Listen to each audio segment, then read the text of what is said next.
కాదనుకుని నీ ఐలైనర్ తీసుకున్నా.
అందరికీ ఒక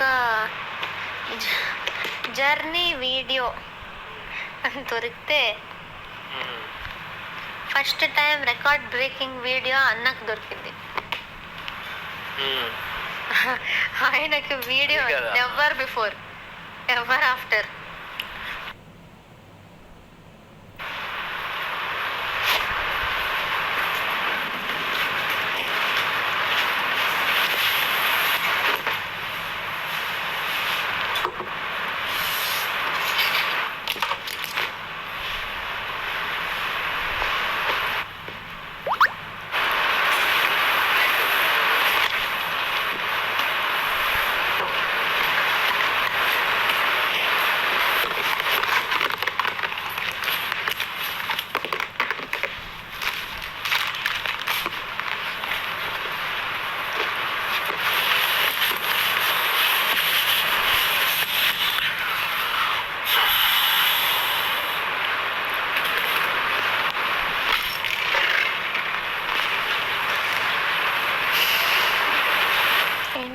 ఆలోచిస్తున్నా అసలు ఏంది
అవ్వాలా? ఇప్పుడు ఆమె ఒకవేళ వాటికి నీకు సారీ చెప్పింది, ఇప్పుడు చూడు నేనేమనుకుంటా అంటే నాకు సార్ చెప్తాడు, ఎందుకంటే కలిసిమెలిసి ఉండండి వెళ్ళండి ముందు అన్నట్టు. నీ దగ్గర ఒకవేళ ఏదైనా పాయింట్ అది నిజంగా తప్పు అని నీకు అనిపిస్తే, ఇప్పుడు నామినేషన్ ఎప్పుడైనా ఏంటి, నువ్వు దేనికైనా హట్ అయితే, ఏదైనా నీకు నచ్చకపోతే నీ దగ్గర ఉన్న పాయింట్స్తో వేయడమే నామినేషన్. ఎవరైతే ఆ పాయింట్ ఆ బేసిస్ పైన అనర్హులు అనిపిస్తే వాళ్ళని నామినేట్ చేయాలి, అంతే కదా. సో నీ దగ్గర ఎవరిపైన అయినా గట్టి నేను ఆల్మోస్ట్ వేరేనే అనుకుంటున్నా. జస్ట్ నీకు ఒకవేళ అట్లా చెయ్యబుద్ధి అయితే చెయ్యి. అంటే నాకు సపోజ్ నువ్వు ఒకవేళ వదిలేసి నెక్స్ట్ వేరే పాయింట్స్ ఏమైనా ఇంకా గట్టి పాయింట్స్ ఉంటే అటు వెళ్ళినావు అనుకో, నాకు సార్ చెప్పిన మాటలు నువ్వు వెళ్ళినావు అన్నట్టే ఉంటుంది. ఇప్పుడు విష్ణుప్రియ ఒకవేళ మళ్ళీ అవే పాయింట్లు పట్టుకొచ్చి నిన్ను నామినేట్ చేసింది అనుకో, ఒక విధంగా చూస్తే నాకు సార్ చెప్పినాక కూడా ఈమె స్టిల్ అదే పాయింట్స్ పైన స్టక్ అయి ఉన్నది అనేది that is her bad. Okay, so try to go, అంటే నా సజెషన్ ట్రై, ఇప్పుడు నాకు సార్ అంత చెప్పినందుకైనా try to go with somebody else. నాకు ఇప్పుడు అంతా మాట్లాడాక నేను వెళ్ళి ఆమెతో మాట్లాడాను, నాకు చాలా ప్లేసెస్ లో మిస్అండర్స్టాండింగ్స్ అనిపించాయి. సో ఇప్పుడు నేను ఎంత గట్టిగా ఉన్నానో ఈ రోజుకు ముందు అంత గట్టిగా లేను ఆ పాయింట్స్ మీద. నాకు నామినేట్ చేసే అంత దాని వర్త్ అనిపించట్లేదు ఇప్పుడు. చెయ్యకు మరి, అదే ఇంకేటైనా గట్టిగా దొరికితేనే చెయ్యి. అదే ఇప్పుడు ఎందుకంటే నీకు ఒక విధంగా టీవీలో క్లారిటీ కూడా ఇప్పించారు, అర్థమవుతుందా? నాకు నేను ఏది ఫీల్ అయ్యానో అంతే అది రియలే. Make sure you trust your instinct, అంతే. ఉండే ఏది చెప్తే అదే చెయ్యి. సో ఫైనల్ గా మనకి రిగ్రెట్ ఉండదు, మనకు అనిపించింది చేసినాం అన్నట్టు ఉంటుంది. నువ్వు డెఫినెట్లీ నాకు అనిపించింది చేస్తా, అంతే. Go with some. ఇప్పుడు నువ్వే అంటున్నావు, you are like my diary. Okay right, గట్టిగా ఆలోచించే డైరీలో అట్లా. ఇప్పుడు ఆ పాయింట్స్ పైన నువ్వే అంటున్నావు కదా ఇప్పుడు అట్లా లేవు అని అంతా. ఇప్పుడు నాకు దానికన్నా గట్టి పాయింట్స్ నిజంగా వేరే వాళ్ళ మీద లేదంటే నేను అదే చేస్తా, అంతే. ఐ విల్ టేక్ టైం ఆలోచించుకోవడానికి. వేరే ఎవరు ఏం చేశారు ఈ week, that is not good అనేది చూసి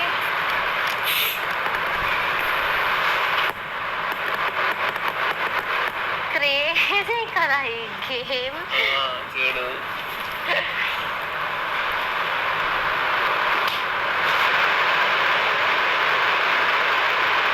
సో టీమ్ టాస్క్ ఉన్నప్పుడు ఇండివిజువల్ బ్రెయిన్ ఆపేసి, ఇండివిజువల్ బ్రెయిన్ ఎందుకు ఆపాలి అంటే అన్నీ కనపడదు కదా మీ చీట్.